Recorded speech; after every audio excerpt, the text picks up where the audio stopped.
ఎక్కడ వచ్చింది స్త్రీ జాతికి స్వాతంత్ర్యం? ఏ స్త్రీకిచ్చింది స్వేచ్ఛ ఈ భారతదేశం?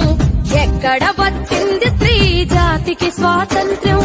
ఏ స్త్రీకిచ్చింది స్వేచ్ఛ ఈ భారతదేశం?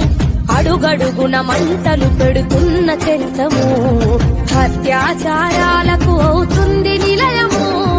నడి రోడ్డున చంపుతున్న స్పందించని సమాజం, నడి రోడ్డున చంపుతున్న స్పందించని సమాజం. దినదినమున దిగజారుతూ బతుకుతుంది ఈ జగం. ఎక్కడ వచ్చింది స్త్రీ జాతికి స్వాతంత్ర్యం?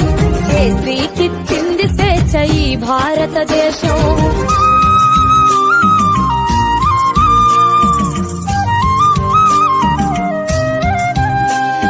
కడుపులోనే ఆడదని తెలుసుకుంటారు, కారుణ్యము లేక మమ్ము